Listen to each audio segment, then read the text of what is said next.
आइए शुरू करते हैं। साइकोलॉजी पाठ संख्या 3 है। पढ़े थे, कोई बात नहीं है। व्यक्तित्व के अध्ययन के उपागम याद होगा। हम जिस टॉपिक को प्रारंभ किए थे उसका नाम था व्यक्तित्व के अध्ययन के उपागम।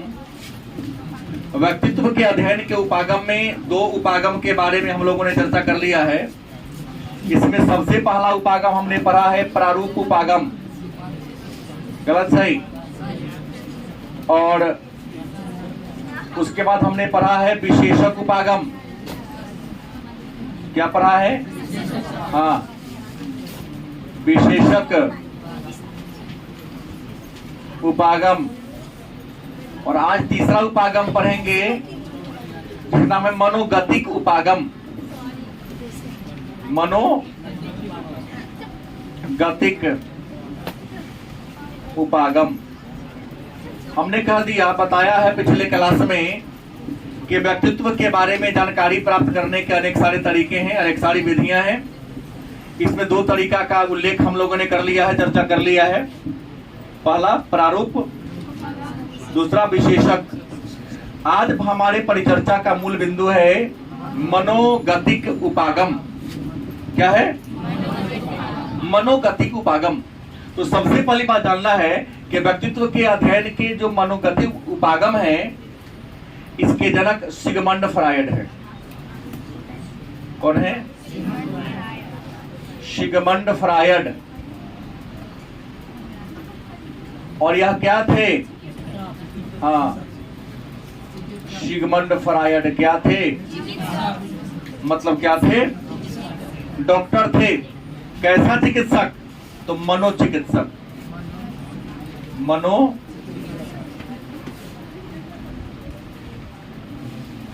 क्या थी? मनोचिकित्सक। सिगमंड फ्रायड जिन्होंने मनोगतिक उपागम, व्यक्तित्व के अध्ययन करने का एक उपागम है, एक विधि है, का विकास किया। इन्होंने अपने चिकित्सा के दौरान जब इनके पास मरीज पहुंचता था तो ये मरीज का उपचार करते थे, उसके देख रेख करते थे, उनकी समस्याओं को समझते थे और समस्याओं को समझकर उनके समस्या का दूर करने का प्रयास करते थे। सिगमंड फ्रायड जब डॉक्टर बने तो इन्होंने शुरू में व्यक्ति के शरीर में जो समस्याएं थी, शरीर में जो रोग था, उस रोग का इलाज इन्होंने किया था सम्मोहन विधि से। और विधि से? सम्मोहन विधि से किया। मतलब व्यक्ति को अपने वश में करने का प्रयास किया। सम्मोहन विधि में क्या होता है? पहले व्यक्ति को अपने वश में करके किया जाता है। और वश में जब व्यक्ति को कर लोगे तो निश्चित है उस व्यक्ति के मन में क्या चल रहा है, दिमाग में क्या चल रहा है, उस सारा बात आपको क्या कर देगा? बता देगा। और जब इंसान की समस्या को आप जान लोगे तो गारंटी है कि आपका उपचार, आप किसी का उपचार, क्योंकि वर्तमान चिकित्सा व्यवस्था में जाके देखिए, देखा क्या गया है, कई बार डॉक्टर तुमको बुलाता है, नाम और आपका एड्रेस पूछता है, एज आपका पूछता है, क्या हो रहा है, फलना दनादन दवाई। हमको लगता है तो डॉक्टरी शुद्ध बिजनेस हो गया है, डॉक्टरी सेवा नहीं हो गया है, शुद्ध 110% बिजनेस हो गया है। एक दिन में ऐसे डॉक्टर आपके शहर में हैं जो 150-200 मरीज को देखता है। एक मरीज पर मुश्किल से 2 से 4 मिनट समय देता है। गलत की सही? अब सोच लो, 2 मिनट में तुम्हारा नाम निमन से नहीं कह पाएगा तो अपनी समस्या क्या कहेगा वो? जब समस्या नहीं कह पाएगा तो क्या उसका इलाज होगा? सिगमंड फ्रायड ने यही कहा कि अगर किसी रोगी के रोग का इलाज करना है तो सर्वप्रथम आपको क्या करना पड़ेगा? उसकी समस्या को जानना पड़ेगा, उसकी समस्या को समझना पड़ेगा। और इन्होंने यही काम किया, समस्या को जानने के लिए सम्मोहन विधि का क्या किया था? प्रयोग किया था। अंग्रेजी में हेप्टोनाइज, देखते होंगे फिल्मों में कई बार कहता है कि तुम मेरी तरफ देखो, मेरी आंख में आंख डाल के देखो, और एक पेन से ऐसे ऐसे क्या करता है उसके सामने घुमाता है, या अपनी उंगली से ऐसे ऐसे क्या करता है घुमाता है, या बॉल वैसे रख दिया ऐसे ऐसे घुमाता है, वो धीरे धीरे क्या होता है बेहोश हो जाता है, फिर ठीक होता है, कहता अब तुम वही करेगा जो मैं कहूंगा, होता है ऑटोनाइज कर लेगा। क्योंकि नॉर्मली ऐसे बात को आप नहीं कह पाइएगा, लेकिन जब आप उसके अनुसार हो जाइएगा तो जैसा चाहेगा आपसे क्या कर लेगा। और रोगी की आधा समस्या क्या है कि अपने मन की बात को नहीं कह पाता है। इलाज की या किसी भी प्रकार की समस्या हो, सबकी बात बोल रहा हूं, डॉक्टर के पास आप जाते हैं तब पूरी बात कह पाते हैं कि नहीं, इलाज करें, भगवान थोड़ी ना है। आप शिक्षक के पास केवल मंदिर में सब बात कहते हैं, क्योंकि वह सुनने वाला, अब सुनने वाला भी है तो वहां बिना कर्म किए सोचते हैं कि हमको सब कुछ मिल जाएगा, कहां से होगा। अगर मंदिर में जाते हैं सीधे कहते हैं कर्म नहीं करेंगे तो गीता गलत हो जाएगा। गीता में भगवान कृष्ण ने स्वयं कहा कर्मण्येवाधिकारस्ते मा फलेषु कदाचन। ईश्वर उसी की हेल्प करता है जो अपनी मदद खुद करता है। छोटा मोटा अटका हुआ काम तुमको ये कर देगा, जो लिंटर पर चढ़ गया भगवान उसी को छत पर ठेल के पहुंचा देंगे, और जो जमीन पर बैठा हुआ उसको क्या फेंक देंगे ऊपर। गलत कि सही? पहले तुम कर्म करो, आगे बढ़ो, परमात्मा का नाम लेते रहो। ऐसा नहीं कि नहीं, लोग नाम लेते रहो, आगे बढ़ते रहो, नहीं तब तुमको हेल्प मिलेगा। कर्म करेगा नहीं, भगवान का खूब नाम लो, आज धान खेत में धान का फसल मत लगाओ, हे भगवान धान हो जाए, हे भगवान धान हो जाए, धान होगा तो फिर कैसे सोच लिए। धान रोक दो, अच्छी देख रेख करो, पर ईश्वर के साथ जाओ तो कहना कि देखिएगा थोड़ा आपने, हम तो कर्म कर ही रहे हैं, लेकिन कर्म का फल अच्छा मिले वहां उनके सपोर्ट की जरूरत है। ये न कि भगवान जी भोला बाबा तुम्हारे खेत में के धान रोक देंगे, क्या रोपेंगे? नहीं रोपेंगे। इन्होंने कहा कि नहीं, सबसे पहले जानना पड़ेगा, और इंसान को जानने के लिए सम्मोहन विधि के साथ साथ इन्होंने मुक्त साहचर्य विधि, मुक्त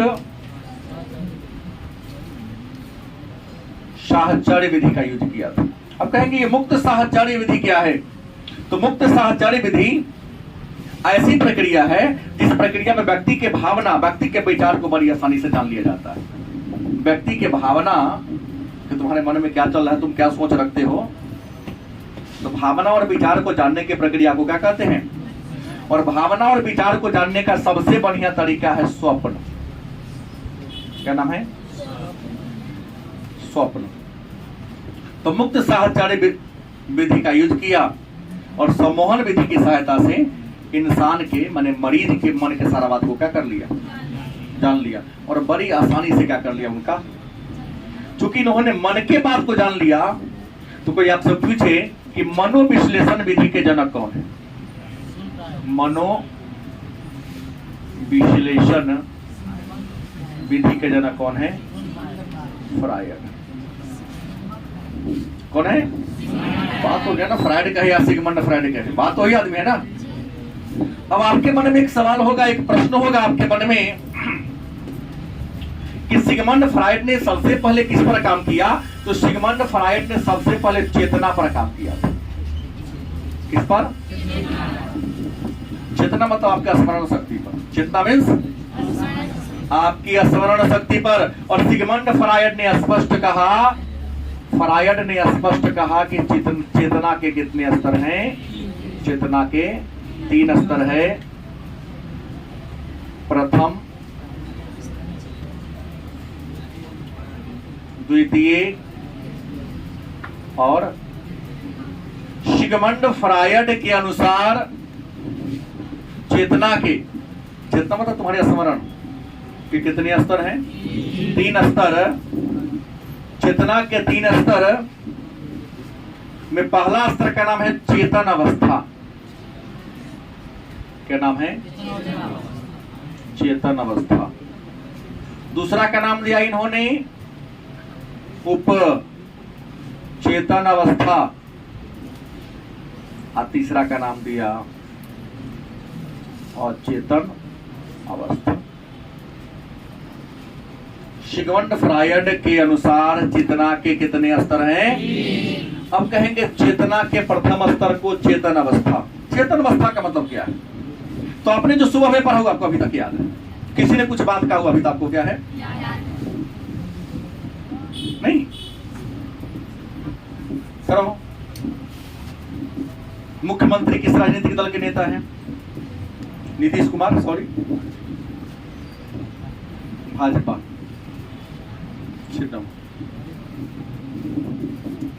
किस पार्टी के हैं? जनता दल यूनाइटेड। चुनाव चिन्ह क्या है? तीर छाप।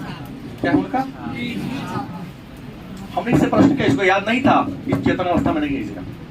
हमने जो आपने पढ़ा, जो आपने लिखा, जो आपने सड़क पर देखा, किसी ने आपसे प्रश्न किया, सीधा हूबहू उसका उत्तर आपने दे दिया।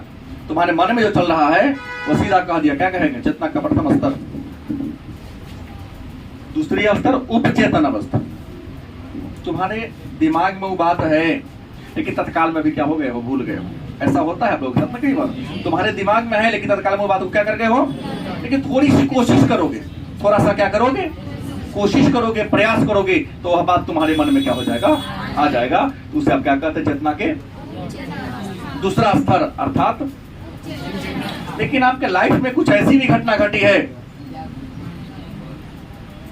आपके जीवन में कुछ ऐसी भी घटनाएं घटी है, लाख कोशिश करने के बाद भी उस घटना के बारे में आपको याद नहीं होता। ऐसा होता है? नहीं। आप बहुत प्रयास करो, अरे क्या हुआ था, फलाने गांव के बगल में गांव था, अरे बड़ा अच्छा नाम उसका है, मुझे याद नहीं आ रहा, अरे मेरे एक दोस्त था। नाम क्या है?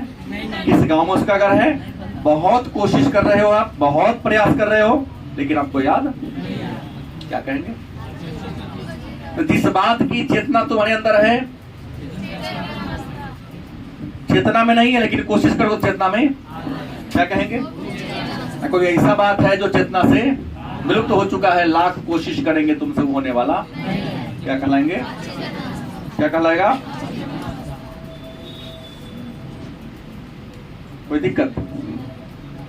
तो इंसान के चेतना के बारे में विचार कौन दिया? चेतना के कितने स्तर हैं? 3 स्तर कौन कौन है मैंने बता दिया। अब दूसरा इन्होंने कहा था व्यक्तित्व की संरचना पर विचार दिया था। व्यक्तित्व की संरचना मतलब जानते हैं, बनावट। संरचना माने क्या होता है? बनावट। तो व्यक्तित्व की संरचना के बारे में भी इन्होंने बात कहा था, और व्यक्तित्व के संरचना के बारे में सिगमंड फ्रायड ने कहा कि व्यक्ति की जो संरचना होती है वह काम वासना से, काम इच्छा से जुड़ा हुआ होता है। इंसान कोई भी काम करता है तब काम के पीछे कोई ना कोई क्या होता है? लालच होता है। तुम पढ़ रहे हो चाहे मैं पढ़ा रहा हूं, इसमें कुछ ना कुछ स्वार्थ तुम्हारा भी है, स्वार्थ हमारा भी। हाँ, ये है कि हमारा स्वार्थ ज्यादा है, तुम्हारा स्वार्थ कम है। सही बात है ना? अगर आपका स्वार्थ ज्यादा होता तो ईमानदारी से पढ़ते आप? नहीं पढ़ते। बिहार में 19 वर्षों से नीतीश कुमार मुख्यमंत्री है, हमारे बच्चों को नीतीश कुमार के राजनीतिक दल का नाम नहीं याद है। मतलब आप आते हैं लेकिन स्वार्थ कम है। सोचते हैं कि कथी सर जी से बेसी ज्ञान लेने जाए, कहीं ज्ञानी हो गए तो माथा के बोझ कौन टेंशन झेलेगा? क्यों हुआ? कहीं बेसी ज्ञान हो गया तो माथा भ्रष्ट हो जाएगा ना। क्या महाशंकर? इसलिए रोडे पर बैठ जाता है, क्लास में अंदर घुसने का प्रयास वो नहीं करता। नाम भी महाशंकर, महान है शंकर।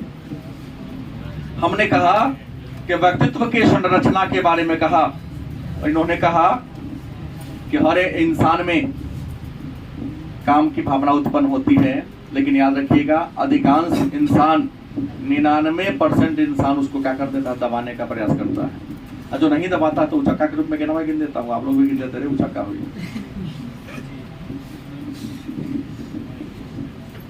भावनाओं को क्या कर देता है? दबा देता है। उसी दबाने के कारण इंसान के मन में एक आक्रोश पैदा होता है जिसको द्वंद्व कहते हैं। चाहता है करना लेकिन हो नहीं पा रहा है, क्या होगा? द्वंद्व होगा ना। गलत कि सही? तो फ्राइड ने व्यक्तित्व के संरचना के बारे में चर्चा किया। और देखिएगा, इंसान कुछ करना चाहता है, हो नहीं पाता है, तो रात में सपना में बिछौना पर सुन के काम करेगा वो। कई बार तो फाइटिंग करता है, कई बार गाली गलौज भी करता है, कई बार दौड़ता भी है। नहीं, दिन में जो आपने विचार किया बार बार आपके मन में आ रहा है, लेकिन वह काम आपसे पूरा नहीं हो पा रहा है। मैं गलत नहीं बोल रहा हूँ। अगर मैं गलत हूँ तो सिगमंड फ्रायड भी गलत है, क्योंकि मैं उनके द्वारा दिए गए विचार को आपको बता रहा हूँ। क्या दीपू? केदारनाथ गया तो मन में सोचा होगा कि आज कभी होगा पैसा तो मैं जाऊंगा, तो बाहर में दहा जाएगा। पिंटू को नाव लेके भेजेंगे यहाँ से। हमने कहा कि चेतना के स्तर, व्यक्तित्व की संरचना के बारे में इन्होंने कहा, और इन्होंने स्पष्ट कहा कि व्यक्तित्व की संरचना का भी 3 गो लेयर है। कितने स्तर हैं? 3 स्तर हैं, 3 सतह हैं। पहला का नाम है इदम। क्या है? या ईड, अंग्रेजी में ID, ईड। दूसरा है अहम, EGO, ईगो। तीसरा है पराहम। इसका क्या होगा? Super ego.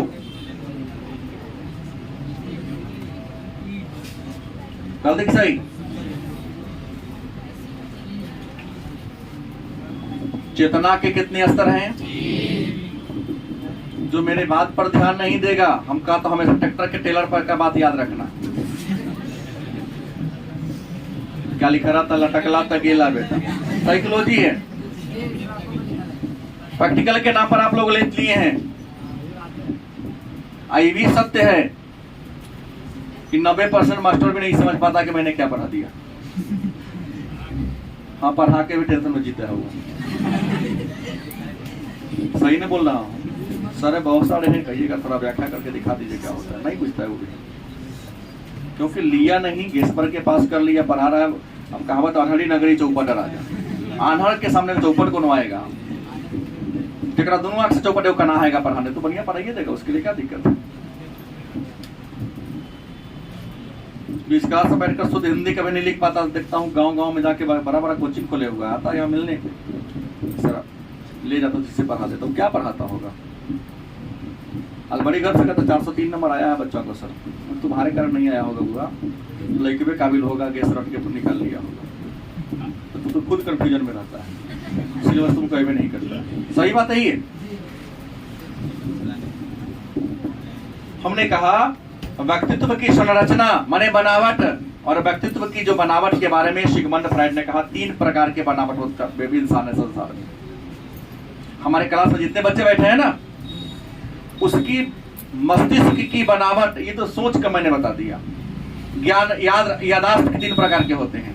और हमने कहा तुम्हारा जो मन चलता है ना, 3 प्रकार की तुम्हारे मन की भी बनावट है। पहला कौन है? ईड। इंसान की ऊर्जा का मूल स्रोत कौन है? ईड। और याद रखेंगे यह सुख के सिद्धांत पर काम करता है। सॉरी, किस सिद्धांत पर? सुख के सिद्धांत पर काम करता है। और जिस इंसान में सुख, ईड की भावना ज्यादा होगी, वह हमेशा सुख की तलाश में घूमता रहेगा, चाहे वह काम गलत ही क्यों ना हो। और ईड की भावना वाले, हम नहीं कहे कि खाता है अपना बाप के रखवाली, दूसरा के पाप के करता है। मैडम निकलेगी घर से बैग लेके, पीछे पीछे कुत्ता की तरह कोचिंग के गेट तक आते हैं, फिर जब अपने घर जाएगी तो पीछे से कुत्ता की तरह कि कहीं कौरा फेंक दे पीछे की ओर। ऐसे इंसान में ईड की भावना होती है, कहीं ताक दे, कहीं देख के दे, थोड़ा हंस के मुस्कुरा दे तो स्वर्ग में निकल जाएंगे। नहीं, जैसे आम के सीजन में क्या आंधी आता था, भागते हैं आप लोग, आपके लूट के लेके चलेंगे। तो जिस इंसान में ईड की भावना होती है, नैतिकता को नहीं देखेगा, सामाजिकता को नहीं देखेगा, केवल अपने सुख की बात करेगा। रिश्ते में हमारा वह कौन लगेगी, कहाँ है, मेरे घर के पड़ोसी लोग जानेगा, तो इससे उसको कोई मतलब नहीं है। बस आत्मसंतोष मिलनी चाहिए।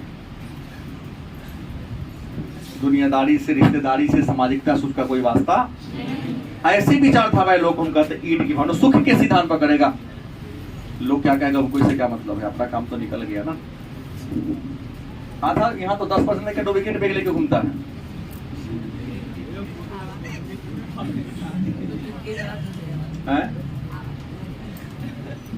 तुम्हारा बात समझेंगे तब ना। रहता ही है, मतलब कॉपी रहता है, डुप्लीकेट स्टूडेंट है, तब ना प्रशासन इस तरफ से आ चुका है। हम लोग थोड़ा ये किए हुए हैं, तो थोड़ा उनको देख लीजिए, कार्ड दे देना होगा उसको, हम बढ़िया से खाने लग देंगे रोड पर। क्लास के बाहर टाइम अगर घूम रहा है तो खोज रही है पुलिस। कोना दिन अपना डंडा लेके धरना शुरू कर देगा, कोई गारंटी नहीं। और सर्च अभियान भी शुरू होने वाला है। नया एसपी साहब आए हैं ना, टाइट हो रहे हैं थोड़ा सा। सीधा सुख के सिद्धांत पर, ईड जो काम वासना के सिद्धांत पर चलता है, सुख के सिद्धांत पर काम चलता है ये, और हर किसी तत्काल सुख चाहता है, अभी का अभी। दूसरा कौन है, अहम। अहम का विकास से होता है ईड से। अहम की शुरुआत किससे होती है, ईड से इसकी शुरुआत होती है। किससे होती है, इसकी शुरुआत ईड से होती है। लेकिन याद रखिएगा, यह वास्तविकता के सिद्धांत पर काम करता है। कौन सिद्धांत पर, वास्तविकता के सिद्धांत पर काम करता है। याद रखेंगे, ईड सुख के सिद्धांत पर काम करता है। इसको नैतिकता से कोई लेना देना नहीं है। हमारी इच्छा पूरी हो गई, बहुत बड़ी बात है। लोग हमको क्या कहता, हमको इससे क्या मतलब है। तब रोड पर सिगरेट पीते हुए चलता है लोग, कोई जा रहा है, किसी को कुछ बोल दिया अपना मन से, इसका प्रभाव क्या पड़ेगा तो क्या जानता है। लेकिन ये वास्तविकता की, वो सिगरेट पीता होगा, ये भी गुटखा खाता होगा, लेकिन देखो बड़े लोग तो हमारे नहीं है ना। लोग देखेगा तो क्या कहेगा, हमारे पिताजी को जाके कह देगा तो क्या होगा। अगर हम अहम की बात करें तो एक दो बच्चा होगा, दो बच्चा है। एक बच्चा एक दुकानदार के पास जाता है, पॉकेट में पैसा नहीं है, चॉकलेट खाने का मन है। पिंटू कई बार ऐसा कर चुका है। दुकानदार थोड़ा ओल्ड है, बुजुर्ग है। क्या पिंटू गांव में विक्रम को गा रहा था, तो ये क्या करे, अंकल जी ऊ वाला बिस्कुट लाइए ना, ऊ वाला। अरे कौन था ऊ वाला, उन्हें दिखाएगा तो भैया मसाला चॉकलेट।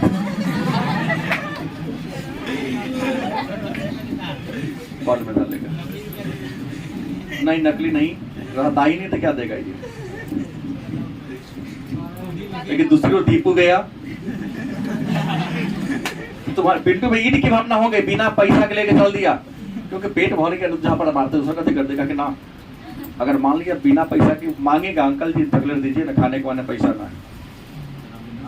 है, नहीं तो मांगवे नहीं करेगा, कहीं ना दिया तो भूखले रह जाएगा, लेकिन नहीं मांगेगा। ये हो गया क्या, वास्तविकता में जी रहा है कि मांग ले, कहीं ना दिया तो हमारा तो हो गया, अपना जैसा बन जाऊंगा मैं। हमारे सम्मान को क्या चुराएंगे, कहीं पकड़ लिया तो हम चोर कह जाएंगे ना। पिताजी को कह देगा तो उनके मान सम्मान को क्या होगी। इन बातों को ध्यान में रख के जो काम करेगा उस व्यक्ति में अहम की भावना होती है।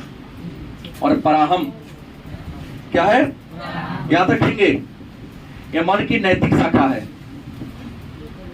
किससे संबंध है, इसकी नैतिकता से इसका जुड़ा लगाव है। ये हर काम, कोई भी काम करने चलेगा तो काम को करने से पहले देखेगा ये काम सामाजिक है कि नहीं, इस काम से किसी को हानि तो नहीं होने वाली नहीं। तो जब कोई व्यक्ति सुख के सिद्धांत पर काम करता है, नैतिक अनैतिक को ध्यान नहीं देता है, तो उसे क्या कहेंगे हम। और ऐसा लोग तुम्हारे अगल बगल में विचार को होगा, हर समाज में होगा। ऐसा नहीं कि आप नहीं जानना ऐसे लोगों को। अहम जो वास्तविकता के मन में ग्रोह है खाने का, लेकिन मान सम्मान का ध्यान है कि नहीं पैसा है, मांगने जाएंगे तो क्या करेगा, नहीं देगा। और चुराएंगे तो चोर में हमारी गणना होगी। और पराहम इतना पैसा ना रहेगा तो सोचबो नहीं करेगा। अगर इसके पॉकेट में पैसा नहीं रहेगा तो खाने का यह सोचेगा भी नहीं। बात समझ गए। अब एक और प्रश्न आता है कि लिबिडो क्या है। एक प्रश्न आता है लिबिडो।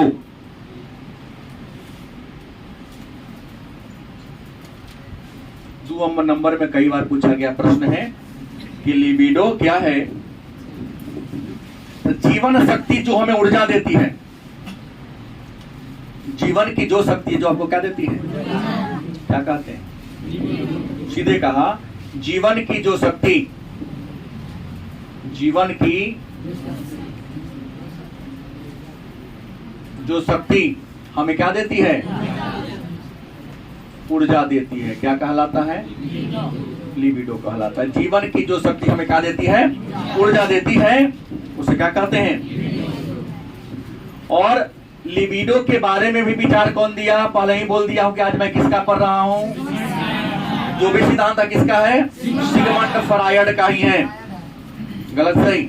और सिगमंड फ्रायड ने कहा कि जो लिबिडो है यह भी सुख के सिद्धांत पर ही काम करता है। कथी पर? सुख के सिद्धांत पर ही क्या करता है? काम करता है।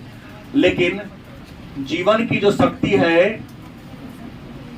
लिबिडो, जीवन शक्ति को सिगमंड फ्रायड ने दो भागों में बांट दिया ना। एक प्राथमिक, दूसरा कौन है? द्वितीयक। अब कहेंगे प्राथमिक मूल शक्ति कौन है? तो जीवन, क्या कहते हैं? जन्म कह सकते हैं। और दूसरा द्वितीय कौन है? मृत्यु। क्योंकि जन्म प्राथमिक है, सब जानता है कि किसका जन्म कैसे होगा, पहला मूल है। जन्म के बाद क्या क्या होगा, वो मरेगा कैसे जानता है। मृत्यु भी फिक्स है, कब होगा, कहां होगा, कैसे होगा, किस रूप में होगा, कोई जानता नहीं है। तो इसको इन्होंने क्या मान लिया? द्वितीय मान लिया। इसको क्या मान लिया? प्रथम मान लिया। एक और आता है अहम रक्षा युक्ति। अहम, हमने कहा अहम रक्षा क्या है? तो व्यक्तित्व के संरचना का एक तत्व है। पूछेगा ना कोई कि अहम रक्षा क्या है, तो पहले डालो अहम मतलब आपका स्वाभिमान। हर इंसान को अपने अहम की रक्षा करने की जो शक्ति होती है उसी को हम क्या कहेंगे? अहम रक्षा युक्ति। मैंने जस्ट कहा कि वास्तविकता के सिद्धांत पर काम करता है। मान लिया कि बच्चा को चॉकलेट खाने का मन है, पैसा नहीं है, तो दुकानदार से या तो उधार मांगेगा और नहीं तो मांगेगा ही नहीं। तो इंसान चुराएगा तो ईट वाला हो गया ना, अहम वाला थोड़ी ना हो गया। स्वाभिमान उसके अंदर है कहाँ? देखो जिसके अंदर स्वाभिमान होता है कभी गलत काम करता ही नहीं। विचार विहीन, स्वाभिमानहीन लोग ही गलत कार्य को करते हैं। तुम दुनिया में देख के चल दो, जिसको भी देख लो, मतलब समाज विहीन, राष्ट्र विहीन, देश विहीन काम कर, कोई नैतिकता नहीं होती है उसका। कोई अपना माँ बाप भी नहीं होता है। कोई दूसरों को के लिए शब्द बोल सकता है, कभी अपने बाप को ही बोल सकता है वो। गलत कि सही? तो अगर वैसे लोगों से हमेशा दूर रहने का प्रयास करो। कहता कि अहम रक्षा युक्ति क्या है? तो अपने अहंकार की, जैसे तुम्हारे मन में था चॉकलेट खाने का, पैसा नहीं था तो क्या किया? दुकानदार से उधार मांगा, नहीं दिया, क्या चुरा लेगा तू? तो हम अपने अहम रक्षा युक्ति के लिए क्या करेंगे? तो अहम रक्षा युक्ति के बारे में विचार दिया था कौन? फ्रायड। और फ्रायड ने कहा कि अहम की रक्षा करने की कुछ विधियां हैं, उनमें सबसे प्रमुख विधि कौन है? दमन। जो चीज न मिलने वाला है, जो इच्छा तुम्हारी पूरी नहीं हो, दबा दो। ये तो समाज में तुम्हारी ख्याति नष्ट हो जाएगी। क्या जी पिंटू, गलती की सही? अहम रक्षा मतलब क्या है? तुम्हारी जो विचार है, तुम्हारी जो इच्छा है, उस इच्छा को पूरा करने के तुम्हारे पास साधन नहीं है, उसको क्या कर रहे हो? दबा दे रहे हो। क्या? तो अहम रक्षा को करने के लिए आप पहली बार क्या करते हैं? दमन करते। क्या करते हैं? अब कहेंगे कि सर दमन का मतलब क्या होता है? तो अपनी इच्छाओं या अपने भावनाओं को मन में ही रख ले, किसी को कहना ही नहीं। अपनी इच्छा या अपनी भावना को मन में ही क्या कर लेना? रब दबा देना, किसी के सामने प्रकट नहीं होने देना। क्या कहलाता है? दमन। दूसरा है प्रतिक्रिया। दूसरा कौन है? प्रतिक्रिया। तीसरा कौन है? तो तीसरा है प्रक्षेपण। चौथा कौन है? अस्वीकरण। और पांचवा है युक्तिकरण। युक्ति। अब मन में हुआ कि अहम की रक्षा करने का, अपने स्वाभिमान की रक्षा करने का तरीका कौन है? पहला दमन। दमन का मतलब मैंने क्या कहा? तुम्हारे मन में जो इच्छा है उस इच्छा को पूरा करने का तुम्हारे पास कोई स्रोत या साधन, तो अपने इच्छा को क्या करो? इसमें तुम्हारी प्रशंसा होगी। चुरा लोगे तो तुम्हारी क्या होगी? आलोचना होगी। तुम्हारी क्या होगी? निंदा होगी। तुम्हारे साथ तुम्हारे माता पिता, तुमसे जुड़े सभी लोगों का। दूसरा क्या है? प्रतिक्रिया। दूसरा क्या है? अब कहेंगे कि प्रतिक्रिया का मतलब क्या होता है? तो प्रतिक्रिया का मतलब होता है, जैसे कोई वस्तु है तुम्हें खाने की इच्छा है, लेकिन वहां तक तुम्हारी पहुंच तो वस्तु को खराब कर देता है ना।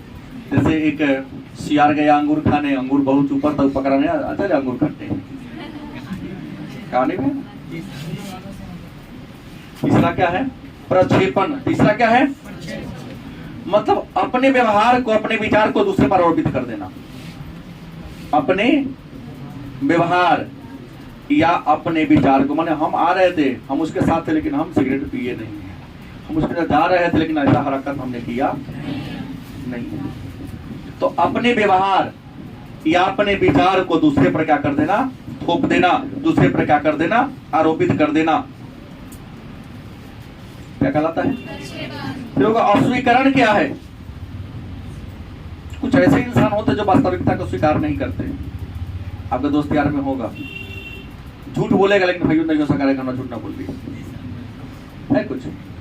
तो जो इंसान वास्तविकता को स्वीकार नहीं करते हैं, वास्तविकता को नहीं मानते हैं, उसे क्या कहते हैं? अस्वीकरण। जैसे करे वो भाई है, गुड्डू के भाई लड्डू, झूठ तो यो बोलता है, एक से आगे कर भाई है लड्डू, पूरक है।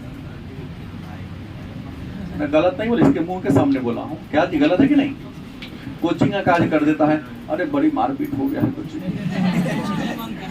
कोचिंग बंद करवा देता है एक ही बेटी। सही बोला हूँ? हमने कहा पकड़ के लाओ, नहीं टीम रख ले, उन्हें के लड़का आता है छोट छोट रख ले टीम, ओकरा के लिए 4-5 गो सियान वो लड़का हमको फोन किया, ऐसे खाने छोड़ दे, लड़का छोड़ कर आने दो उसको कर, तो पीट सकता था उसको। इसके छोटा हाइट है, अपना एक राइट से बिगड़ती होकर ले लेता अपना घर के सामने, इसके जैसा आदमी।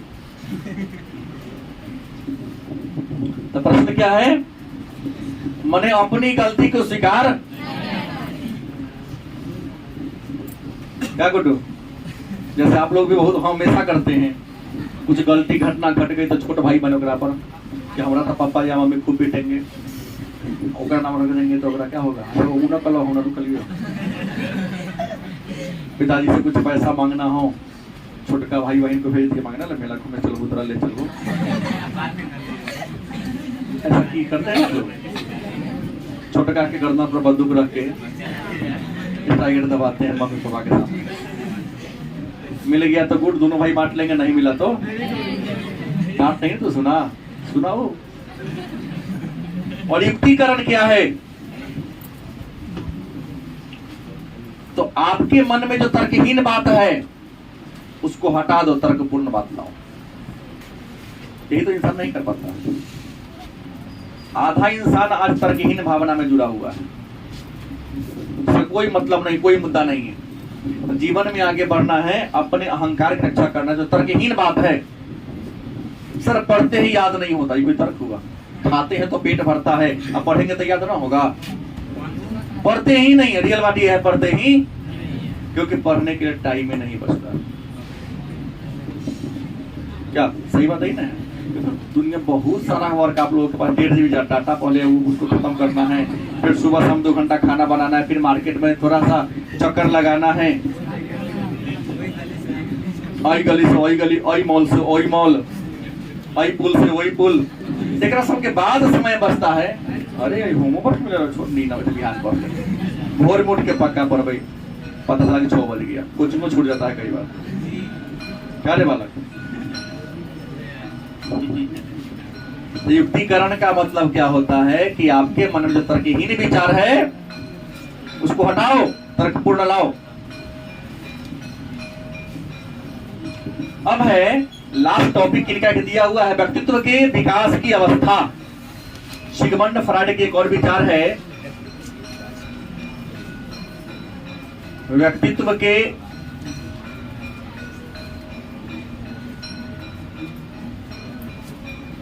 विकास की अवस्था। और आपको बता दें सिगमंड फ्राइड ने व्यक्तित्व के विकास की कितनी अवस्था,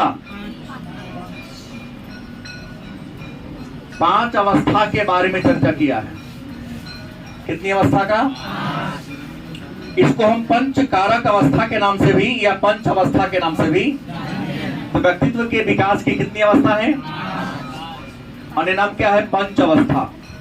पंच, तो व्यक्तित्व के विकास के 5 अवस्था के बारे में विचार कौन दिया, तो सिगमंड फ्राइड ने दिया। और ये 5 अवस्था कौन है, तब पहला है मौखिक अवस्था। पहला कौन है, मौखिक। दूसरा कौन है, गुदीय अवस्था। तीसरा है लैंगिक अवस्था।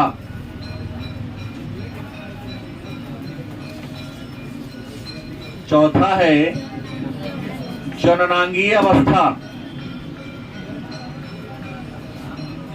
जननांगीय अवस्था। और 5वां है काम प्रसुप्ति अवस्था। तो सिगमंड फ्राइड ने व्यक्तित्व के विकास के कितनी अवस्थाओं का जिक्र किया है, पहला है मौखिक अवस्था। पहला कौन है, यह अवस्था नवजात शिशु में होता है। यह अवस्था किसमें होता है, छोटा बच्चा होता है, सारा सुख मुंह से प्राप्त करता है, चूस कर चाहे काट कर। जैसे उसके मुंह में कई बार उंगली घुसाओ, करते करते कई बार लगेगा उसको काटने। कई बार उसको जंतर उंतर मकर पहना हुआ है, खाएगा सुबह मुंह चूसना करेगा नहीं। कई बार मम्मी के साथ जा रहा है तो मम्मी के साड़ी का जो पल्लू है मुंह में ठूसना शुरू कर देगा। मतलब जो मिलेगा उसको मुंह से चबाने का या काटने का क्या करेगा, प्रयास करेगा नहीं। तो जीवन की वो अवस्था जिस अवस्था में इंसान या बच्चा या कोई व्यक्ति सभी सुख मुंह के माध्यम से आनंद प्राप्त करता है, चाहे चूस कर करता हो चाहे काट कर करता हो, उसे क्या कहेंगे। ऐसा होता है अवस्था, बचपन में तुम सब ने किया होगा। ऐसा नहीं कि नहीं, दांत काटने बड़ी मजा आता था, नहीं नाम पड़ गया था कटवा। दूसरी अवस्था है गुदीय अवस्था। कौन अवस्था है, गुदीय अवस्था। ये अवस्था लगभग 2 से 3 वर्ष के बीच में होती है और समाज में कुछ विशेष मांग के प्रति अवस्था होती है। मैं बता दूं, इस अवस्था में कहता है कि माता पिता अपने बच्चे का मल मूत्र त्याग करने का, शौच कराने का प्रशिक्षण इस अवस्था में देता है, क्योंकि इस अवस्था में बच्चा को मल मूत्र त्याग करने में बड़ा आनंद आता है। जैसे आप सबको अगर मूत्र की जरूरत है, खूब तेज लगा हो तो क्या रोक सकते हैं, किसी की औकात नहीं। लेकिन अगर 2 साल के बच्चा हो, खड़ा हुआ पेशाब करने पर डांट दो तो ब्रेक मार देगा, आधा करेगा आधा रोक देगा। अभी जोर से लाइटिंग लगी है, कुछ करेगा चाहे तो लाइटिंग को भी क्या कर देगा, रोक देगा। ऐसा करने में उसे आनंद आता है। देखिएगा समूह में छोटे छोटे बच्चे का टीम होता टोला वाला में, तो समूह लाइन से बैठेगा वो, चाहे मूत्र त्याग करने के लिए हो चाहे मल करने के लिए। अगर उसको न भी लगा दोस्तवा जा रहा है तो हो जाएगा पीछे पीछे। ऐसा करने में उसे आनंद आता है।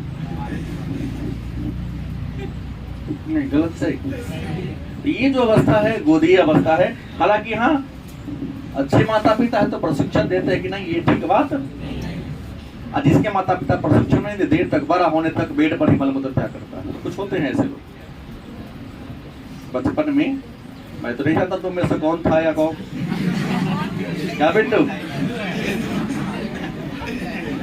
अपनी कहानी कह दो ना। बचपन की याद ताजा करने का मन है क्या? नहीं मन है। नहीं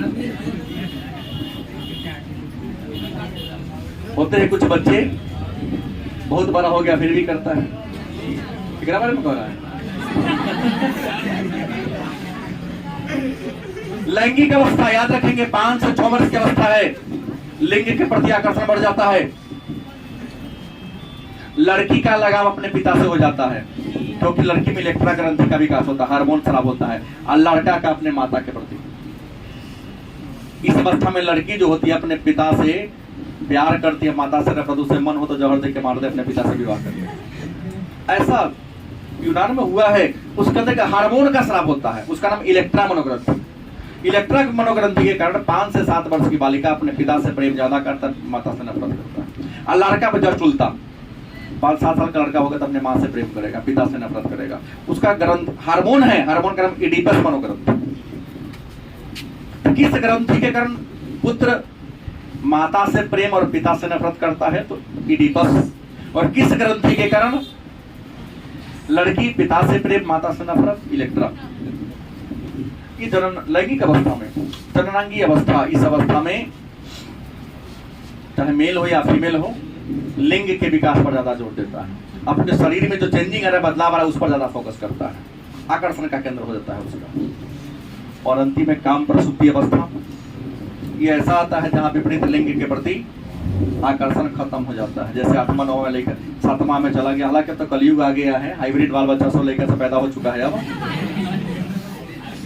नहीं तो शुद्ध गांव में रहने वाले हैं, अगर 7वां 8वां में है तो लड़की के बोलना ना बाप रे छुआइए जाएंगे। उसको लगता है कि उसके बगल में मैं बैठूंगा तो हम लड़की हो जाएंगे।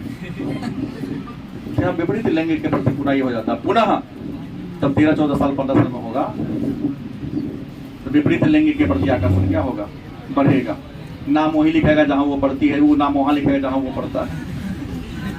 विद्यालय भी कभी चयन इसी हिसाब से करता है। पढ़ाई पर करम, जूता कट, कटोरा कट, मुर्गा कट, मुर्गी कट, फाटल जींस, इस पर बेसी फोकस करेगा। आज सोमारी देख रहे हैं ना, पूजा करने वाला कम गया होगा, शॉर्ट दिखाने वाला, संट का महकाने वाला बेसी गया होगा। नया चप्पल खरीदा होगा नहीं, ऐसे महापुरुष बहुत हैं। तो ये विपरीत लिंग के प्रति आकर्षण बढ़ते जाता 13-14 साल के बाद। सिगमंड फ्रायड ने जो मनोगतिक उपागम के बारे में चर्चा किया उसको मैंने बता दिया। अब 3 उपागम है जो छोटा छोटा है, जिनके बारे में चर्चा अगले की क्लास में।